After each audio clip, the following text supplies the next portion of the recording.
Hello everyone. In the last lecture we had seen the second step of the aerobic respiration, that is Krebs cycle, and in the today's lecture we are going to study the third step of the aerobic respiration, that is electron transfer system.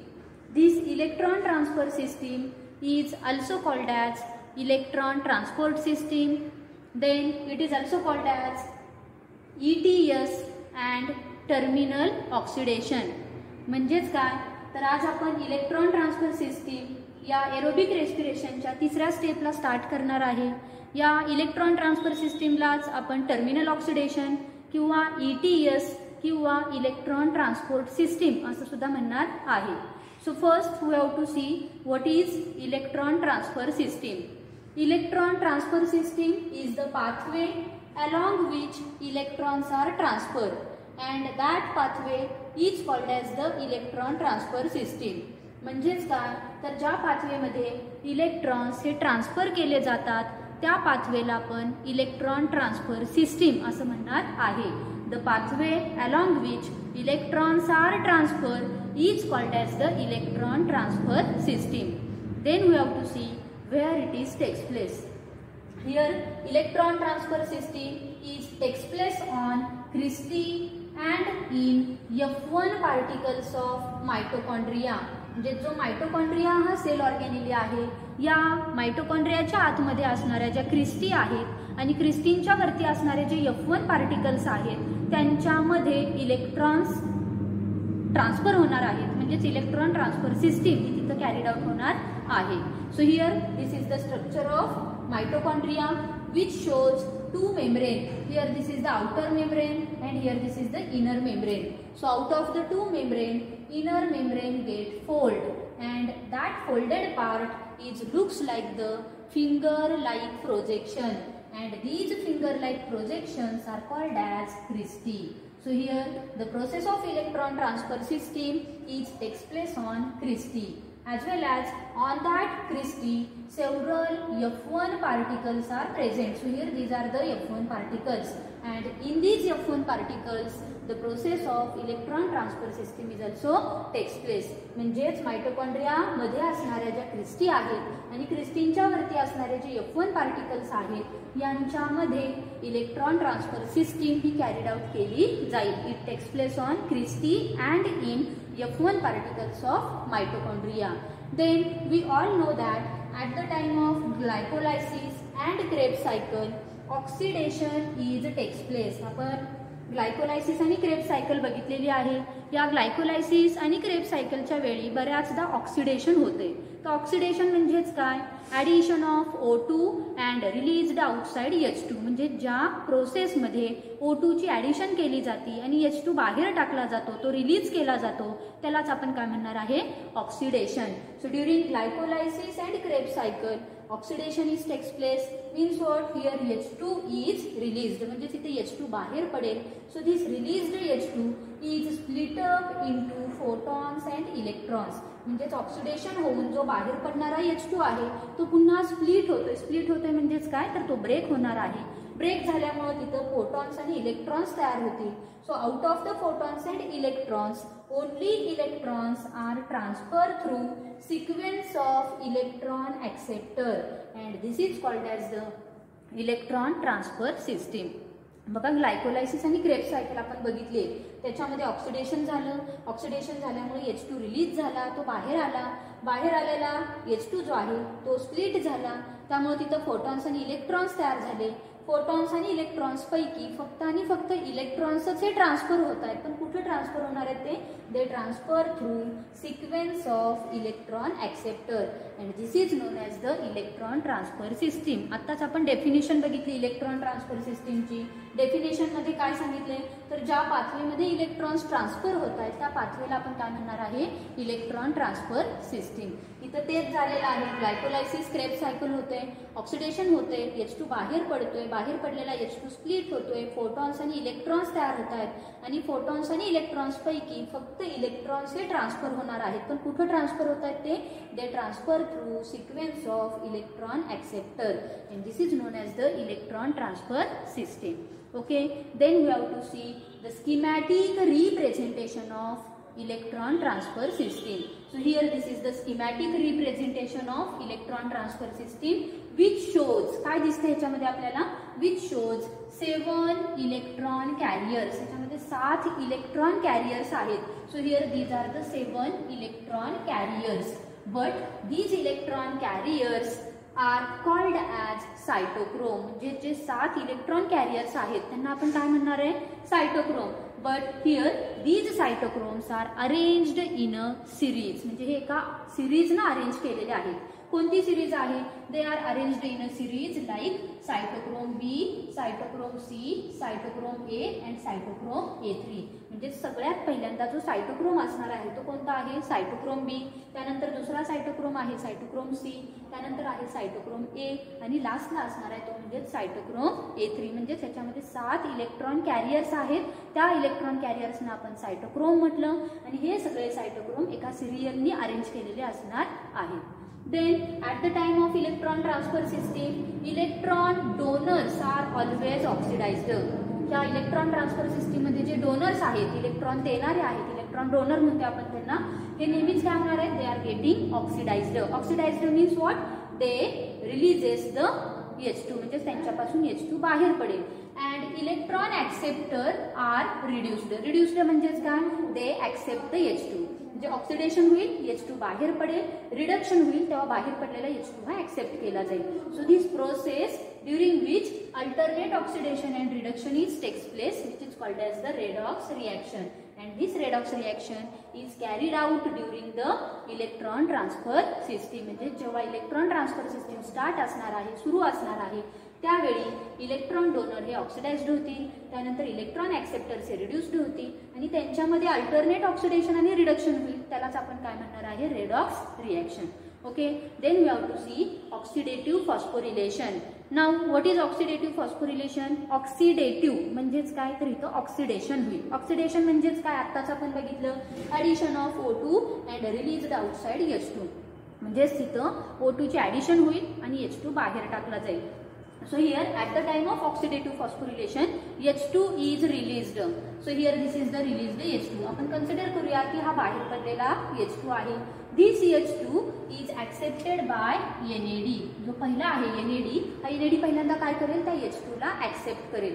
As a result what happen, this NAD get reduced. मग अशीच आपण बघितलं reduced होतोय म्हणजेच काय, तर तो H2 ला ऍक्सेप्ट करणार आहे. So here this NAD accept that H2 and get reduced to form NADH2. म्हणजे NAD न हा H2 accept केला आणि त्यामुळे NAD reduce झाला आणि तिथं काय तयार झालेला आहे, NADH2. In the next step what happen, this NADH2 get oxidized. आता NADH2 पुन्हा ऑक्सिडाइज्ड होईल. ऑक्सिडाइज्ड होते म्हणजेच काय, तर तो H2 बाहेर टाकेल. H2 get released. As a result what happen, this NADH2 forms the NAD and here this is the H2 get released. लक्षात आलं का बघा, ऑक्सिडेटिव्ह फॉस्फोरिलेशन झालं, H2 बाहेर पडला, बाहेर पडलेला H2 हा NAD ने ऍक्सेप्ट केला, त्यामुळे NAD रिड्युस्ड झाला आणि त्याच्यापासून NADH2 तयार झाला. NADH2 पुन्हा ऑक्सिडाइज्ड झाला, त्यामुळे NADH2 चं कन्व्हर्जन कशामध्ये झालं, NAD मध्ये, आणि H2 इथून बाहेर पडलेला आहे. So this released H2 are accepted by FAD. म्हणजे आता पुढच्या स्टेपमध्ये काय झालं, इथून जो बाहेर पडलेला H2 आहे तो पुन्हा कुणी ऍक्सेप्ट केला, which is accepted by that FAD. As a result what happen, this FAD get reduced to form FADH2. म्हणजे त्या FAD रिड्युस्ड झाला, त्यानं H2 ला ऍक्सेप्ट केलं आणि त्यामुळे FADचं कन्व्हर्जन कशामध्ये झालेलं आहे, FADH2. In the next step, this FADH2 again oxidized, परत तो ऑक्सिडाइज्ड होतोय and finally this FADH2 converted into FAD and H2 is released. परत एकदा H2 तिथून बाहेर गेला. So here this released H2 get split up into photons and electrons. आता जो बाहेर पडलेला H2 आहे तो पुन्हा एकदा स्प्लिट झाला. मग अशा आपण बघितलं ऑक्सिडेशन झालं, H2 बाहेर पडला, बाहेर पडलेला H2 हा स्प्लिट होतो, फोटॉन्स आणि इलेक्ट्रॉन्स. सेम इथं तेच होतंय. इथं FADH2चं ऑक्सिडेशन झालं, त्यामुळे इथे FAD तयार झाला. तयार झालेला FAD जो आहे त्या FADतून इथून H2 बाहेर पडला, बाहेर पडलेला H2 स्प्लिट झाला, तिथं फोटॉन्स आणि इलेक्ट्रॉन्स तयार झाले. फोटॉन्स आणि इलेक्ट्रॉन्स पैकी फक्त जे इलेक्ट्रॉन्स आहेत ते काय होणार आता ट्रान्सफर. Electrons are transfer. कुठं ट्रान्सफर होणार आहेत? They transfer to each cytochrome like cytochrome B, cytochrome C, cytochrome A and cytochrome A3. And these photons, that is 2H plus, again comes in the matrix of mitochondria. H2 split झाला, split झाल्यानंतर photons तयार झाले, electrons तयार झाले. Photons matrix मध्ये आले, mitochondrial matrix मध्ये, आणि इलेक्ट्रॉन्स जे आहेत ते मात्र हळूहळू प्रत्येक सायटोक्रोम मधून आता ट्रान्सफर होणार आहेत. आता पुढच्या स्टेपला बघूया. Once the electron comes in the cytochrome B. पहिल्यांदा इलेक्ट्रॉन सायटोक्रोम बी मध्ये येतील. सायटोक्रोम बी मध्ये आल्यानंतर काय होईल? Here when electrons comes in the cytochrome B, here this ferric compound, that is Fe3 plus ion, ferric म्हणजे Fe3 plus ion आहे, that ferric compound accept that electron. ferric compound हा इलेक्ट्रॉनला accept करेल. as a result what happen? this ferric compound get reduced. त्याच्यामुळे ferric compound reduced होईल. त्यामुळे इथं काय तयार होईल? here this ferric compound reduced to form ferrous compound, that is Fe2 plus ion. म्हणजे Fe3 plus ion चं कन्वर्जन कशामध्ये झालं? Fe2 प्लस म्हणजेच फेरिक कंपाऊंडचं कन्वर्जन हे कशामध्ये झालेलं आहे? फेरस मध्ये. In the next step this ferrous compound again get oxidized and to form ferric. म्हणजेच फेरिकचं कन्वर्जन फेरस मध्ये झालं, फेरस ऑक्सिडाइज्ड झाला आणि परत त्याचं कन्वर्जन कशामध्ये झालेलं आहे? फेरिक मध्ये. Then in the next step electron comes in the cytochrome B. परत तो सायटोक्रोम बी मध्ये जाईल, सायटोक्रोम सी मध्ये जाईल. सायटोक्रोम सी मध्ये गेल्यानंतर परत काय होईल? Here this ferric compound Fe3 plus ion again accept this electron. परत तो त्या इलेक्ट्रॉनला accept करेल. as a result what happen? this ferric compound reduced to form ferrous. म्हणजे परत एकदा फेरिक कंपाऊंडचं कन्वर्जन कशामध्ये झालं? फेरिस मध्ये. again this ferrous compound oxidized and to form ferric compound. म्हणजे इथं सुद्धा जेव्हा इलेक्ट्रॉन सायटोक्रोम सी मध्ये आला तेव्हा फेरिक कंपाऊंडचं कन्वर्जन हे फेरस मध्ये झालं. फेरस कंपाऊंड परत ऑक्सिडाइज्ड झाला आणि परत त्याचं कन्वर्जन कशामध्ये झालं? फेरिक मध्ये. फेरिक मध्ये कन्वर्जन झालं की परत इलेक्ट्रॉन पुढच्या सायटोक्रोम मध्ये जाईल. Electron comes in the cytochrome A. Again this ferric compound accept the electron. Again this ferric compound reduced to form ferrous compound. Again this ferrous compound oxidised and it forms the ferric. इथं सुद्धा तेच ferric कंपाऊंडनी electron accept केला. परत ferric कंपाऊंडचं conversion कशामध्ये झालं? Ferrous मध्ये. Ferrous compound परत oxidised झाला. परत त्याचं कन्वर्जन कशामध्ये झालेलं आहे? फेरिक मध्ये. परत इलेक्ट्रॉन कुठे येईल? Again this electron comes in the cytochrome A3. तो पुढच्या सायटोक्रोम मध्ये जाईल, सायटोक्रोम A3 मध्ये. तिथे गेल्यावर परत तेच सायटोक्रोम A3 काय करेल? तिथे इलेक्ट्रॉन आल्यानंतर फेरिक कंपाऊंड त्या इलेक्ट्रॉनला ऍक्सेप्ट करेल. As a result what happen? This ferric compound reduced to form ferrous compound. Ferrous compound again oxidized to form the ferric compound. म्हणजेच काय?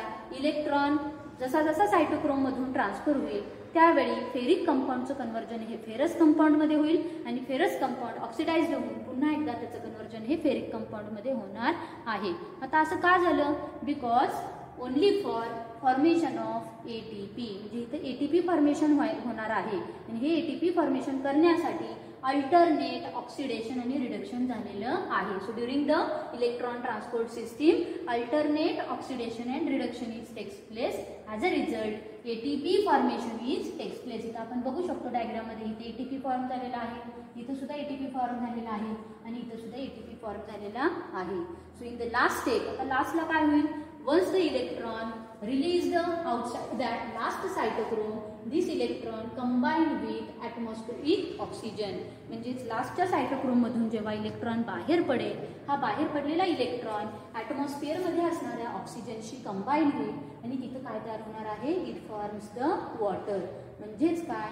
This water is the end product of electron transfer system. लक्षात आलं का बघा? पहिल्यांदा oxidative phosphorylation झालं, H2 बाहेर पडला, बाहेर पडलेला H2 NAD घेतला, NAD रिड्युस्ड झाला, NADH2 तयार झाला, NADH2 ऑक्सिडाइज्ड झाला, परत NAD तयार झाला, H2 बाहेर पडला बाहेर पडलेला H2 FADने घेतला, FAD परत रिड्यूस झाला, FADH2 तयार झाला, FADH2 ऑक्सिडाइज्ड झाला, FAD तयार झाला, बाहेर H2 पडला, बाहेर पडलेला H2 स्प्लिट झाला फोटॉन्स आणि इलेक्ट्रॉन्समध्ये, त्यातले फोटॉन्स मॅट्रिक्समध्ये आले, इलेक्ट्रॉन्स जे आहेत ते मात्र सायटोक्रोममधून ट्रान्सफर होतील. जसे जसे ते सायटोक्रोममधून ट्रान्सफर होतील तेव्हा फेरिक कंपाऊंडचं कन्वर्जन हे फेरस कंपाऊंडमध्ये होईल आणि फेरस कंपाऊंडचं कन्वर्जन हे पुन्हा एकदा फेरिक कंपाऊंडमध्ये होईल. आणि लास्टला जेव्हा इलेक्ट्रॉन लास्टच्या सायटोक्रोममधून बाहेर पडेल तेव्हा तो बाहेर पडलेला इलेक्ट्रॉन एन्व्हायरमेंटमधल्या किंवा सराउंडिंगमधल्या ऑक्सिजनशी कंबाईन होईल आणि तिथं मात्र काय तयार होणार आहे, it forms the water and this water is the end product of electron transfer system. Okay, so here end product is H2O as well as here 10 NADH2 and 2 FADH2 are also formed.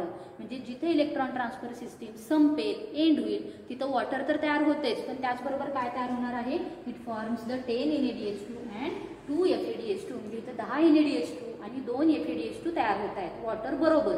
मग आता आपण last लेक्चरला बघितलेलं आहे एक NADH2 म्हणजेच किती ATP असणार आहे, here 1 NADH2 forms the 3 ATP. म्हणजे एका NADH2 पासून 3 ATP तयार होणार आहे and 1 FADH2 forms the 2 ATP. म्हणजे एका FADH2 पासून 2 ATP, एका NADH2 पासून 3 ATP मिळत आहेत आणि एका FADH2 पासून आपल्याला 2 ATP मिळत आहेत. तिथं इलेक्ट्रॉन ट्रान्सफर सिस्टीमच्या एंडला टोटल आपल्याला 10 NADH2 मिळाले. 10 NADH2 म्हणजेच किती ATP झाले, 10 into 3 ATP. म्हणजेच किती असणार आहे, here we have to obtain the 30 ATP from 10 NADH2. म्हणजेच 10 NADH2 पासून आपल्याला 30 ATP मिळालेले आहेत. Then at the end of electron transfer system 2 FADH2 are formed.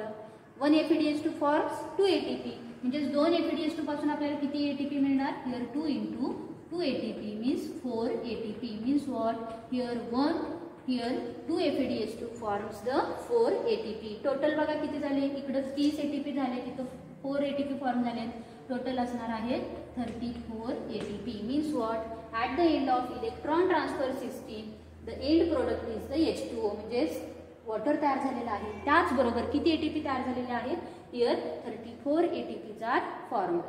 Okay, so then we have to see significance of electron transfer system. आता काय significance असेल, मग अशीच आपण बघितलं इलेक्ट्रॉन ट्रान्सफर सिस्टीम ही एरोबिक रेस्पिरेशनची तिसरी स्टेप आहे. आता एरोबिक रेस्पिरेशनची तिसरी स्टेप का आहे, कारण इलेक्ट्रॉन ट्रान्सफर सिस्टीम ही फक्त आणि फक्त ऑक्सिजनच्या प्रेझेन्समध्येच होणार आहे. अनएरोबिक रेस्पिरेशनमध्ये ती होणार नाही. म्हणजेच ऑक्सिजन जर नसेल, विदाउट ऑक्सिजन असेल, तर without oxygen electron transfer system is not takes place. It is only takes place in presence of oxygen. That's why the first significance, पहिला सिग्निफिकन्स आपला काय असणार आहे, it takes place in presence of oxygen or O2. त्यानंतर दुसरा significance काय असेल, electron transfer सिस्टीमच्या एंडला आपल्याला काय प्रोडक्ट मिळाला, the end product is the water. म्हणजे वॉटर तयार झालं, हा सुद्धा एक तिथं सिग्निफिकन्स आहे. त्यामुळे आपला दुसरा सिग्निफिकन्स काय असणार आहे, here electron transfer system forms the water which is the end product.